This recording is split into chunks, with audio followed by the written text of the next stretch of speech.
Welcome back to Dark Horror Stories. In today's episode, I'm sharing 8 disturbing highway encounters from the Midwest, the kind of drives where the corn feels too close, the sky feels too big, and you realize you're not as alone as you thought. Make sure to hit that like and subscribe button and let me know where you're watching from in the comments. Story 1. There's a stretch of I-80 in Iowa that I've driven so many times I could probably do it half asleep, which in hindsight is not something you should ever feel proud about. It's all long, flat, and honest in a way that makes you forget the world has corners. That night it had been raining earlier, just enough to leave the road glossy like somebody had varnished it, and the smell coming through the vents was this mix of wet dirt and hot brakes from semis. I remember stupid little things first. I'd spilled gas station coffee on my hoodie, coffee that tasted like burnt plastic, and I kept rubbing at the stain with my thumb like I could erase it. The radio wouldn't hold a station, just that watery hiss between channels, and my phone was stuck at like 12% because the charger only worked if you held it at a specific angle.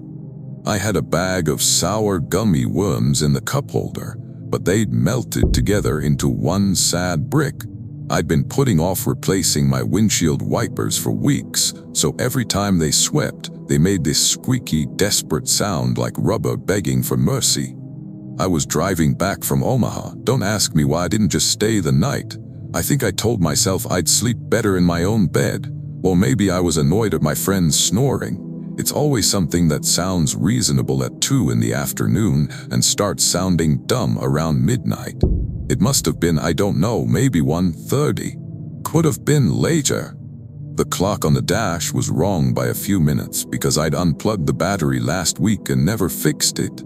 The point is, it was late enough that even the semis were thinning out and the highway had that hollow feel like the world had stepped away for a smoke break.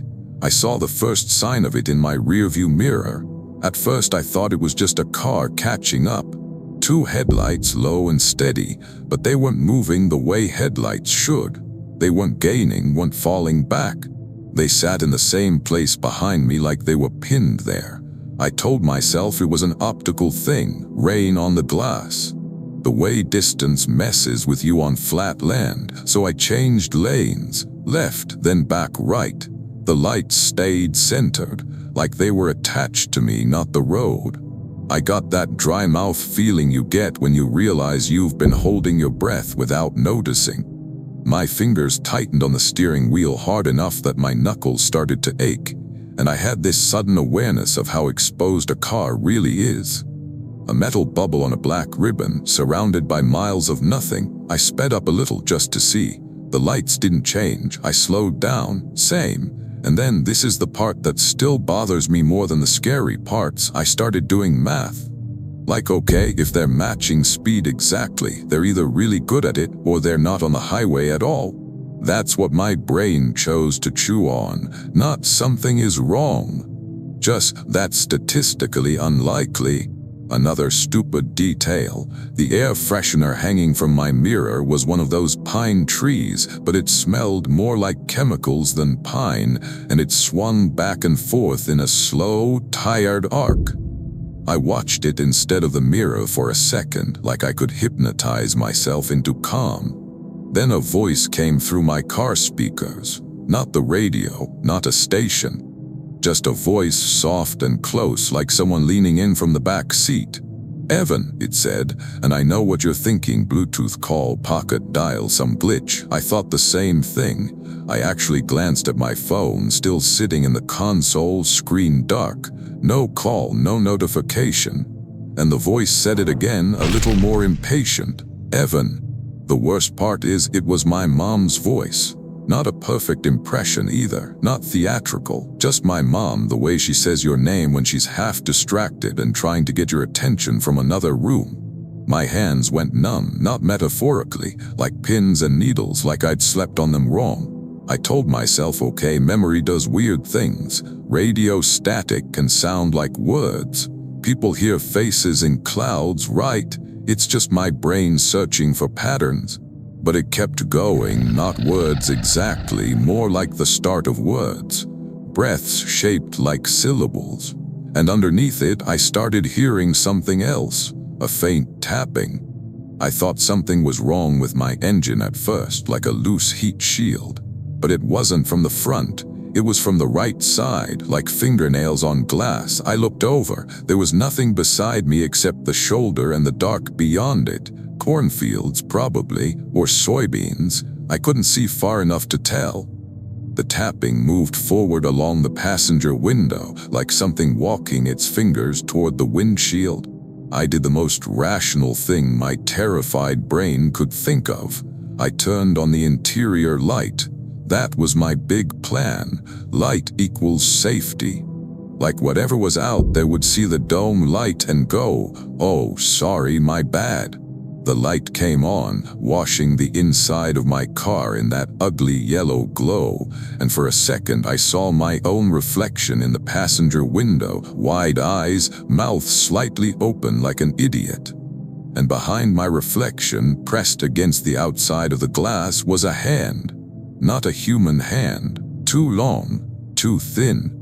The fingers looked like they had extra joints, bending in places they shouldn't, and the nails, God, the nails were not claws, nails, like a person who'd never cut them, grown out into pale, curling strips. The hand didn't slap or scratch, it just rested there, gentle, like it was testing the temperature of the glass. I made a sound that I don't want to describe because it'll make me sound dramatic, and I'm not trying to sell this like a movie. It was just involuntary. Like a kettle starting to whistle. I jerked my eyes forward because the road was still there and I was still doing 70-something, and my car drifted a little. Tires hit the rumble strip, brrrrrrrrr, and that vibration went through my spine. The voice in the speakers changed. It stopped being my mom. It became my voice. "Pull over," it said, calm as anything. I didn't, obviously. I didn't even consider it, not really. But there was this tiny, sick part of me that felt the suggestion like an itch, like when you stand on a high ledge and your brain offers you the idea of stepping off just to see if you can. It wasn't a command. It was an invitation dressed as a thought. The headlights in the rearview mirror suddenly got closer, and I realized they weren't headlights. They were eyes, not glowing, not bright, just reflective, like animal eyes in a flashlight beam. Two round points that caught the little bits of light from my tail lights and threw it back. And then another pair appeared above them, and another, stacked like a vertical line of watchful dots. My stomach went loose. I tasted metal like I'd bitten my tongue. I told myself it was a truck. A high cab, multiple lights, that's what trucks have, that's what trucks do. But it didn't fit. The spacing was wrong. The way they moved was wrong, like they were attached to something that breathed. The hand slid forward and the nails made that gentle tapping again, faster now, like impatient drumming. I couldn't see the body, just the hand and a pale suggestion of something pressed close to the window, fogging it in a faint oval. I did what people do when they're trying to prove something isn't happening. I checked the locks. I hit the lock button twice, hard, click, click, like the glass needed reassurance.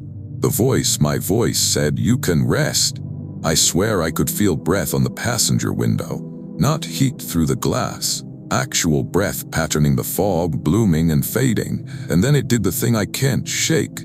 The iconic burned into my brain moment. A tongue slid up the outside of the passenger window, slow, deliberate, leaving a wet, clean streak through the road grime, not licking like an animal, like someone tasting a spoon, careful not to miss anything.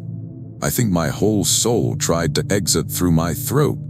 I screamed, again not proud of it, and I slammed my foot down. The car surged, engine roaring like it was offended.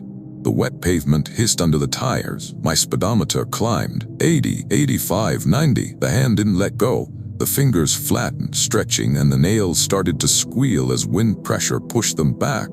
The dome light made everything worse because now I could see my own panic reflected in the glass, and it felt like I was watching myself from the outside. Up ahead, I saw tail lights. A semi, bless that anonymous truck driver wherever he is. That was the first thing that looked like company in an hour. I aimed for it like it was a lighthouse. As I got closer, the tapping stopped. The voice went silent. The handle loosened like it was reconsidering, and right as I pulled alongside the semi's trailer, the entire passenger side of my car thumped like something had dropped away. I didn't look. I refused.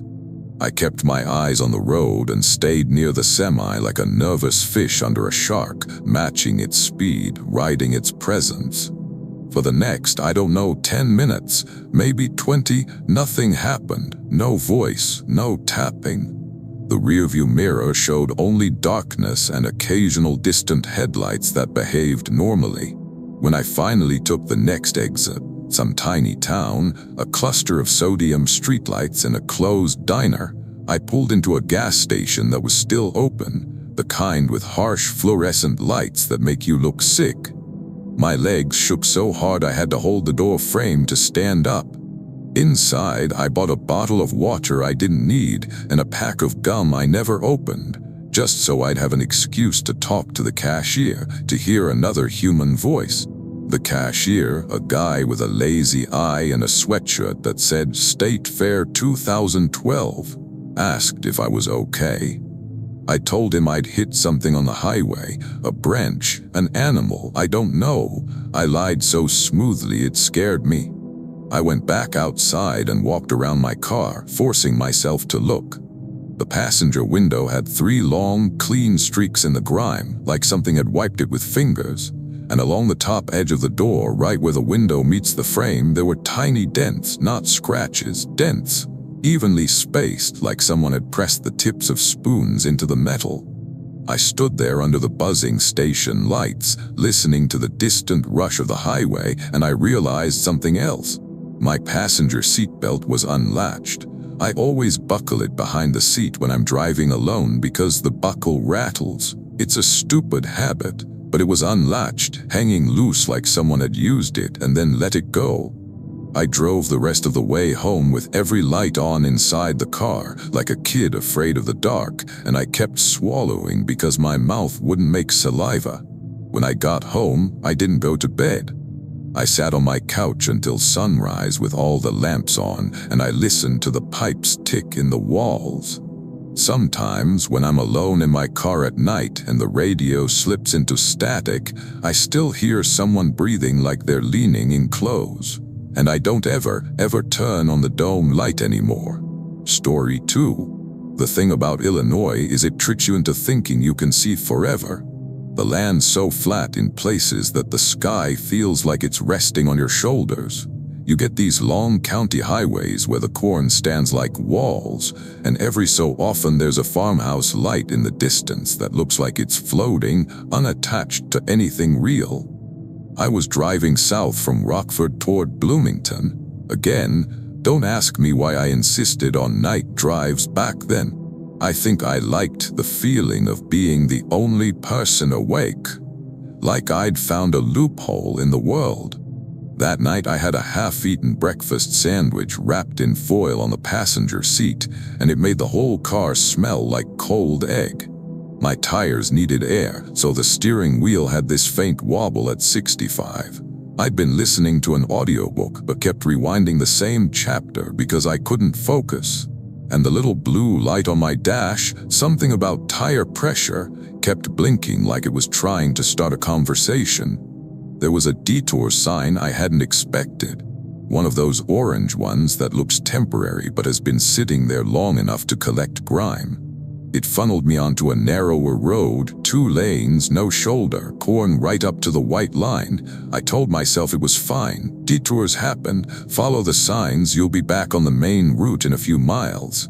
I passed a mailbox that had been knocked over and propped up again with a cinder block. Then another. Then a third. Like this road had a habit of getting hit. A mile later, I saw a person walking on the right side. No sidewalk, no streetlights, just a human shape moving steadily along the edge of the corn, back turned to me. They wore a reflective vest, the kind road workers wear, and it caught my headlights in sharp, bright strips. My first thought was, accident up ahead, worker directing traffic, makes sense. Then I got closer and realized the vest wasn't reflective material. It was strips of something pale sewn onto dark fabric, catching the light because it was wet. I slowed down, not because I wanted to help, just because I didn't understand what I was seeing. As I approached, the person lifted their arm in that universal hitchhiker gesture. I'm not a pickup hitchhiker's person, never have been, but there was something about the way they held their arm, too stiff, too formal. That made me feel like I was being selected, not asked. I kept my doors locked and my windows up. I told myself maybe it's someone in trouble. Maybe their car's in the ditch. Maybe I should at least call 911, but my phone had no service, not even one bar, just SOS and nothing else. When I drew level with them, they turned their head, and their face, I don't know how to explain this without sounding like I'm trying to be poetic, but it wasn't a face you could hold in your mind properly. Like my eyes slid off it. I remember the outline of cheekbones, and I remember hair hanging in long ropes, and I remember a mouth that was smiling in the way people smile for photos when they don't mean it. What I remember most clearly is the eyes. They weren't looking at me. They were looking at the inside of my car like they were counting seats. Their hand, still raised, had too many knuckles, the fingers bent in little stair steps. I kept driving. I didn't wave. I didn't react. I stared ahead like a coward. In my rearview mirror, I watched them drop their arm and step off the road into the corn without pushing it aside. The stalks didn't move, they just accepted them. I told myself it was a prank, somebody in a costume. People do weird stuff for TikTok, right? That was my rationalization. That's what I clung to. Then my audiobook stopped, not paused, stopped. The screen on my dash went black for a second and then rebooted like the car had died. The headlights stayed on, engine stayed running, but the infotainment system went through its little startup logo like it had just woken up. And from the speakers, I heard the sound of someone walking through corn. That dry, papery rustle, stalks brushing fabric, slow, close, on both sides like it was happening right next to my doors. I glanced out the windows. The corn was still. No wind, no movement. The sound kept going in the speakers, perfectly timed with the rhythm of footsteps. Then a voice, not my mom like before or anything personal, just a voice that felt wrong in a way my skin understood before my brain did. Pull over. Hazard ahead. It was calm, professional, like a GPS update, like a recorded warning, and I almost did it. That's the embarrassing part. I hovered my foot over the brake because my body responds to authority tones, because the voice sounded like it belonged in a car, but there were no hazard lights ahead. No flares, no other vehicles, just empty road and corn. I forced myself to keep going. The rustling in the speakers sped up. Like the thing in the corn was jogging now, matching my speed somehow. The voice said again, a little sharper, "Pull over." My dashboard lights flickered. The little blue tire pressure icon blinked faster, almost like a heartbeat, and then the headlights dimmed just for half a second. In that half second of dimness, something ran across the road in front of me, not an animal, too tall, too long. It moved like a person sprinting, but its arms swung too low and its head didn't bob the way a person's head does. It glided almost. I slammed on the brakes out of reflex, tires whining, and my car fishtailed a little on the damp pavement. I corrected, heart punching my ribs. I didn't hit it. Whatever it was already gone into the corn on the left side. My hands were shaking so badly I had to squeeze the wheel to stop them. The voice in the speakers changed tone. It sounded pleased. "Good," it said. "Now wait." I said no out loud like that mattered. I punched the power button on the dash. Nothing. I yanked the volume knob. The sound didn't change. The rustling kept going, and now there was another sound underneath it, like wet fabric being dragged. Ahead, my headlights caught something standing in the road. The hitchhiker, same vest, same posture, but now they were facing me, centered in my lane. I hadn't passed any turnoffs. There was nowhere they could have gone to get ahead of me without me seeing. And yet there they were, arm raised again, thumb out, smiling. I told myself it was two different people. That's what I tried. That's the brain's little mercy, make it explainable, but the smile was too exact. The way the head tilted was too exact, like a repeated animation. I didn't slow down this time. I should have. Normal human morality says you don't hit pedestrians, but whatever that was, it didn't feel like a pedestrian. It felt like a road sign. As I got close, the hitchhiker stepped to the side at the last moment, not stumbling away, sliding away graceful. And as I passed, they slapped their palm flat against my passenger window. The iconic detail, this is the thing I can't stop seeing, was what their palm left behind. A print, yes, but not like skin. It looked like the imprint of a corn husk, all veins and fibers pressed in wetness against the glass. And then from the back seat I heard a seatbelt click. I don't have kids. No one was back there. I didn't turn around. I kept driving. I kept my eyes forward so hard my temples hurt. The detour finally spit me out onto a larger highway, and the moment I hit the on-ramp, my phone regained service. 3 bars, like nothing had happened. I called my sister just to hear someone answer. She picked up sleepy and annoyed, and I couldn't even form the words. I told her I'd gotten turned around. I asked her what day it was. She got quiet, like she realized something was off. When I got home, I checked my back seat. The seatbelt was buckled, pulled tight like it had been cinched around something that fought it. And on the passenger window, inside the car, there was a single smear of wetness, like someone had pressed their forehead there from the inside. I wiped it with a paper towel. It smelled like green plant sap and pennies. I don't take detours at night anymore. If the GPS tells me to, I'd rather drive an extra hour than roll the dice on whatever roads are waiting off the main ones. Story 3. Minnesota highways in winter are their own kind of isolation. People think of snow as pretty, like postcards and holidays, but out on those stretches between small towns, it's just white nothing and wind that sounds like it's trying to sandpaper the world down to the studs. This happened to me on Highway 2, somewhere west of Bemidji.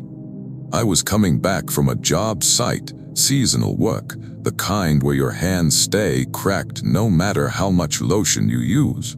I had a thermos of soup that tasted mostly like salt, and my work boots were sitting on the floor mat because I couldn't stand how they pinched my toes.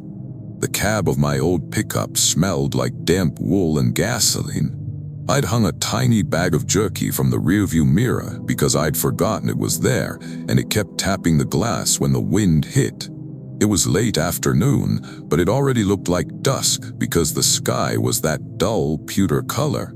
The sun doesn't so much set in those winters as it just gives up. I hit a patch of blowing snow that erased the road lines. You know that feeling when the world narrows down to just your headlights and whatever's directly in front of them?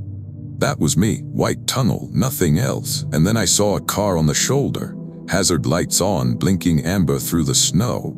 A sedan half buried like it had slid off earlier and gotten slowly swallowed. There was a person standing outside it, waving both arms. I didn't want to stop. I'm not heartless. I'm just realistic about winter roadside situations. People get robbed. People get stranded. People freeze. There's no good option, but they looked small, vulnerable, and I told myself, okay, I'll stop a safe distance behind, keep my doors locked, crack the window, call for help. That's the responsible thing. I pulled over and rolled my window down maybe 2 inches. Cold air knifed in. The person jogged toward me. Their hair was plastered to their forehead with snow. They had on a parka too thin for the weather, and they were smiling in this frantic way. "Thank God," they said, "my phone's dead. Can you give me a jump? Or just a ride to town? It's not far."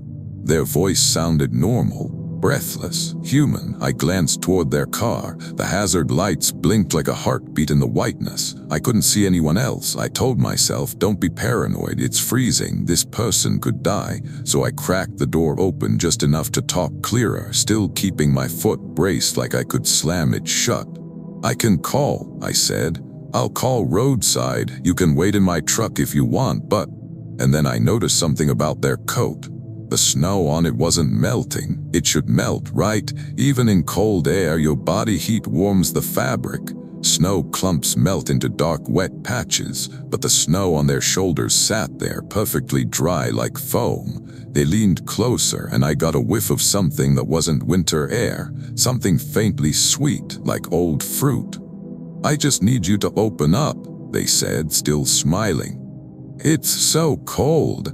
I hesitated, and the smile twitched, like the face had trouble holding it. I said, "What happened to your car?" They blinked, too slow, like they were searching for a file. "It stopped," they said. "It stopped and it got cold." That answer made my scalp prickle. It wasn't the words. It was the way they said them, like someone repeating a line they'd practiced but never understood. I told myself, shock, hypothermia. People get weird when they're cold. Then I looked down at their hands. They weren't bare. They had gloves, thick ones, but the fingers inside the gloves didn't bend right. When they flexed, the glove fabric lifted in strange places, like there were too many joints. "I can't," I said. "I can't let you in. I'm sorry.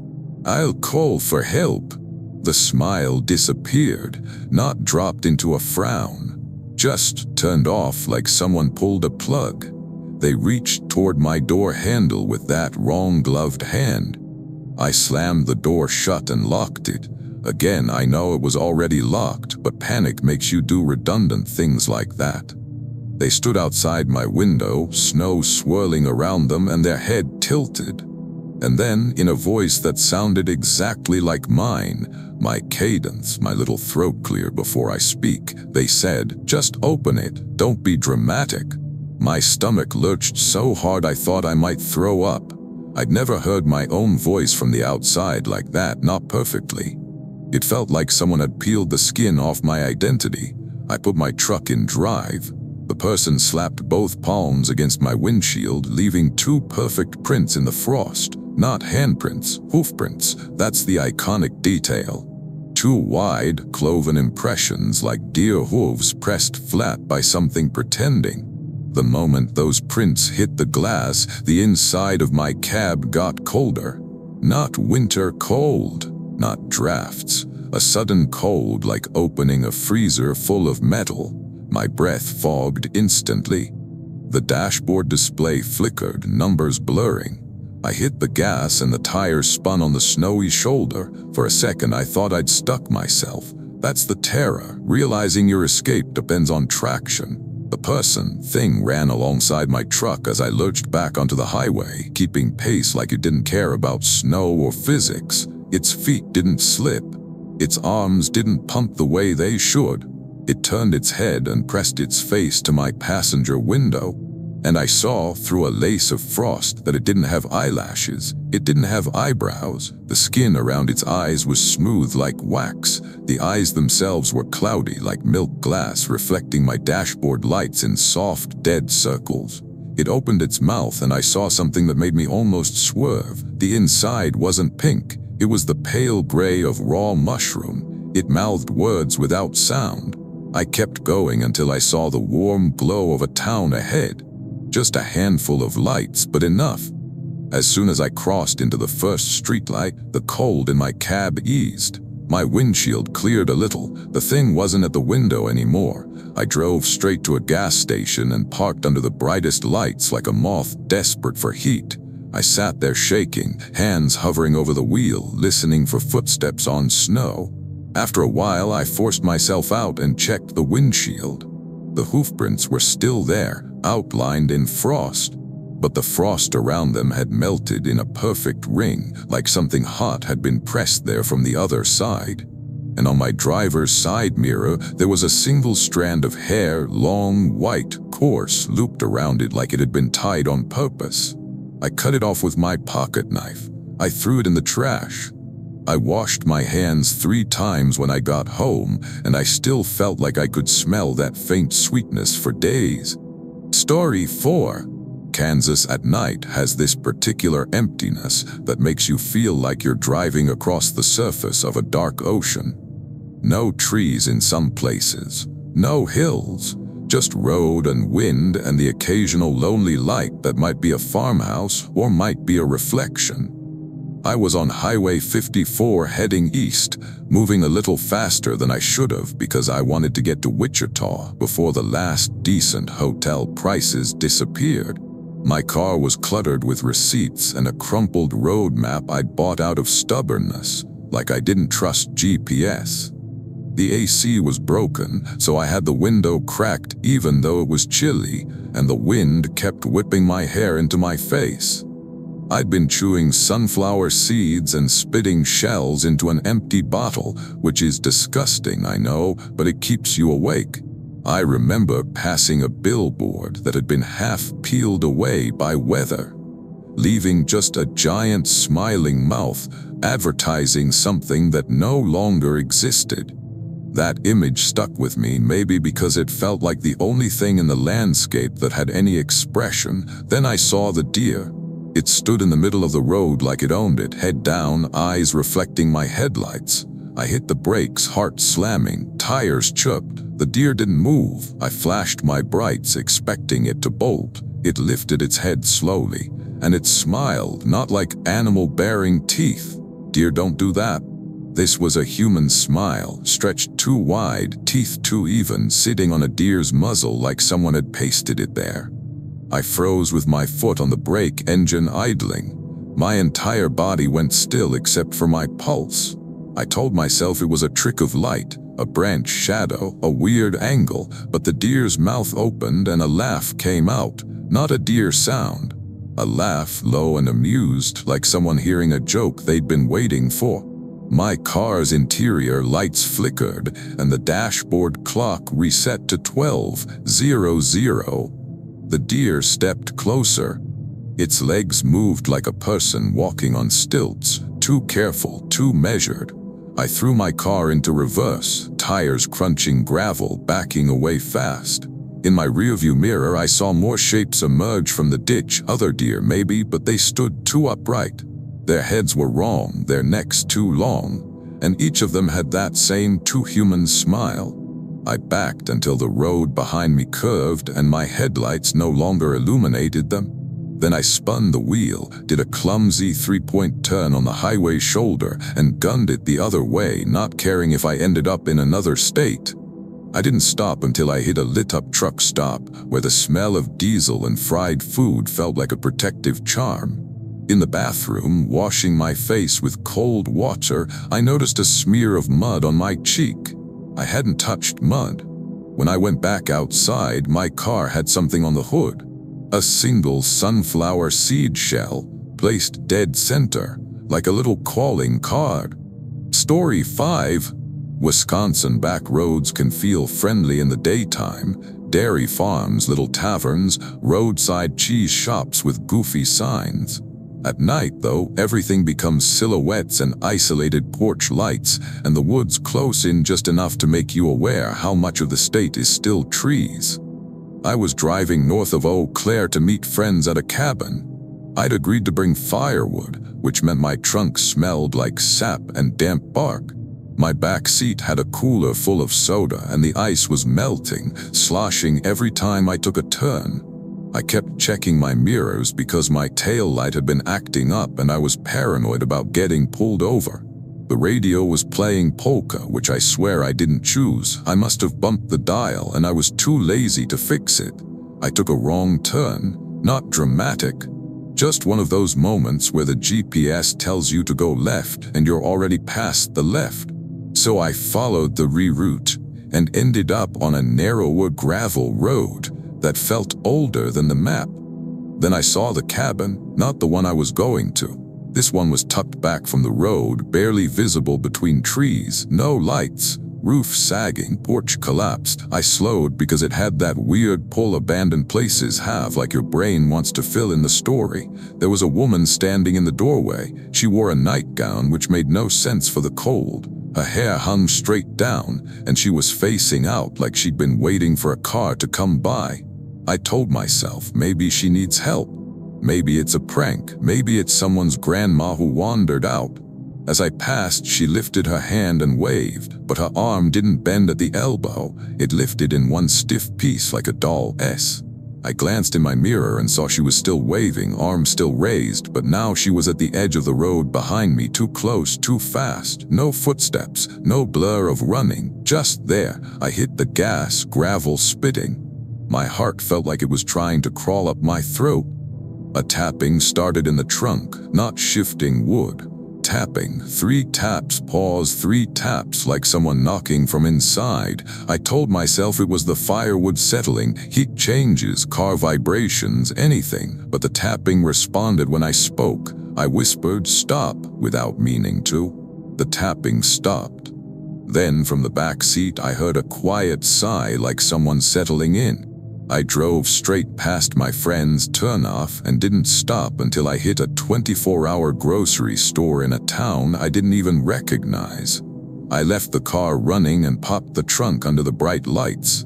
The firewood was gone. In its place was a neat stack of old newspapers, tied with twine, all dated the same day. The day I'd been born. Story 6. Indiana has these stretches of highway where you're flanked by woods and you can't see into them. Not really. It's just a wall of trunks and darkness, and it always feels like there's space back there for things to stand and watch without being noticed. I was on State Road 46, coming back from visiting my aunt.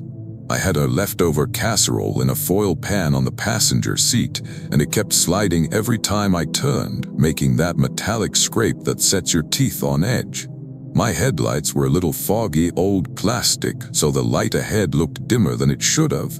And I was tired in that deep way where you're not nodding off, but you're also not fully present. I saw a road sign I'd never seen before. It wasn't reflective like normal ones. It looked hand-painted on old wood. It said, "No stopping until light." I laughed. I did, not because it was funny, but because it was weird enough my brain treated it like a joke, like some locals' idea of spooky decoration. I drove on. A mile later I saw another sign, same style. "You stop, you stay." That's when I got uneasy, because who puts up signs like that, and why did they look weathered like they'd been there forever? I told myself, some teenagers. A haunted house advertisement?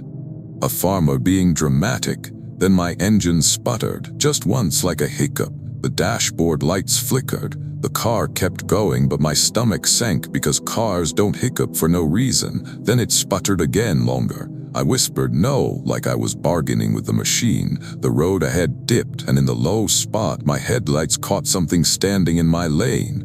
It looked like a man in a hooded sweatshirt. He wasn't moving, just standing there, head down. I braked, swerved slightly, trying to pass without stopping. As I drew close, he lifted his head. There wasn't a face. There was a road, like asphalt texture where his face should be, with a yellow center line running right down the middle, disappearing into the hood. My brain shorted out. I don't have a better way to describe it. I couldn't process it as a thing that existed. I jerked the wheel, tires screaming, and managed to miss him, clipping the shoulder. In my mirror, I saw him turn, and the yellow line on his face turned with him as if it was part of him. I didn't look back again. I kept driving until the woods broke and I hit open fields. Only then did my engine smooth out like nothing had happened. When I got home, I found something stuck to my bumper. A small strip of reflective yellow tape, like a piece of a road line, curled and dirty. But I'd never hit any construction cones. There hadn't been any. Story 7. South Dakota nights can feel like you're driving through a painting someone forgot to finish.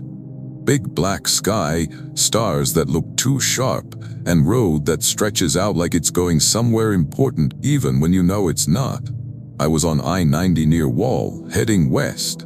I'd stopped at the drugstore there and bought a cheap travel pillow that smelled like factory plastic, and it sat on my lap because the passenger seat was full of snacks.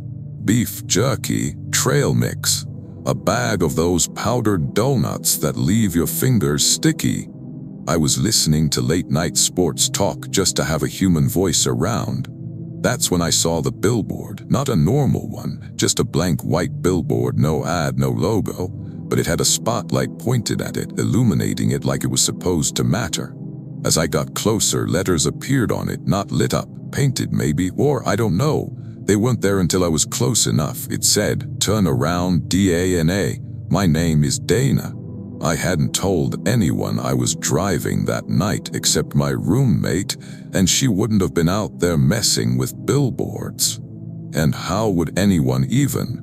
I told myself it was coincidence, like those novelty keychains with your name. Dana's a common name. But then I passed another blank billboard and it said, "You missed your exit." I hadn't. Then another, "You're not alone in the car." I felt my skin tighten across my shoulders. I kept my eyes forward so hard it hurt. And then the travel pillow on my lap, this cheap, stupid pillow, shifted. Like something had nudged it from underneath. I froze. I didn't want to look down because if I looked down, I'd have to accept what that meant. A voice whispered from the passenger seat, right by my ear. "Don't look." It wasn't threatening. It sounded almost helpful, like someone trying to keep you from making a mistake. I told myself, I'm hearing things, I'm tired, long drive, brain playing tricks. I reached over slowly without looking and grabbed the seatbelt buckle on the passenger side, clicking it into place like that would keep whatever was there pinned. The seatbelt tightened on its own, yanked hard like something pulled it. I hit the gas and stared at the road until my eyes watered.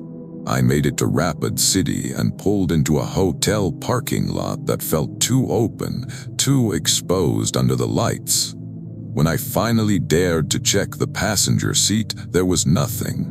But on the inside of my passenger window, fogged from my breath, were words traced by a finger. "Thank you." Story 8. Ohio is full of old roads that predate the highways, and sometimes you end up on one by accident, especially if you're trying to avoid construction or traffic. They run between stands of trees and little forgotten cemeteries and abandoned barns that look like they've been leaning for 100 years. I was driving home from a wedding outside of Dayton, still in my dress shirt, sleeves rolled up, tie stuffed in my pocket. My car smelled like cologne and sweat and the sugary punch they'd served. I had a cardboard box of leftover cake on the seat beside me, and every time I took a turn, I could smell frosting like it was alive. It was after midnight. I remember the way the moon looked thin and sharp like a chipped fingernail. My GPS rerouted me onto a 2-lane road that cut through woods. No streetlights, just the occasional reflective deer crossing sign. And then my GPS voice said something it had never said before. Not turn left, not recalculating. It said in a low, tired tone, "Don't." I blinked, actually laughed once because what else do you do? Then it said again, "Don't go in there." The map on the screen flickered, and the road ahead on the GPS turned into a blank gray strip like the software refused to draw it. I told myself it was a glitch, poor signal, old phone, but then I saw the road sign ahead, a wooden post with a hand-painted arrow pointing right into an even darker side road. No name, just the arrow. My GPS screen went black. The car's interior got quiet in that way it does when the electricity hiccups. The radio stopped. The little fan noise stopped. Even the engine sounded muffled, like someone had put a blanket over it. And from the woods I heard someone call my name, not shouted, not screamed, spoken gently like a friend standing just out of sight. I slowed without meaning to. My foot eased off the gas as if my body recognized the voice before my mind did. Then my cake box slid off the seat and landed upside down on the floor. The lid popped open. And inside, instead of cake, was a dead bird, perfectly placed, wings tucked, frosted edges smeared with feathers like someone had tried to decorate it. That image, cake frosting and feathers and the tiny beak, did something to me. It snapped whatever spell my hesitation was under. I floored it. The car surged, engine roaring back to normal volume like it had been waiting for my decision. In my rearview mirror, I saw movement in the tree line, not a single figure. Several spaced evenly, stepping forward in unison just to the edge of my headlights, then stopping. They didn't chase, they didn't wave, they just watched as I left. When I got home, I opened my trunk to grab my overnight bag. There was mud on the inside of the trunk lid. Three finger streaks dragged downward as if someone had been inside and tried to push it open. And my tie, stuffed in my pocket, was gone. I found it the next morning, neatly folded on my kitchen table. I live alone. Thanks for watching. If you enjoyed these stories, hit that like button and subscribe for more. Let me know in the comments which story unsettled you most, and share this with your friends who love a good scare. Until next time, stay safe out there.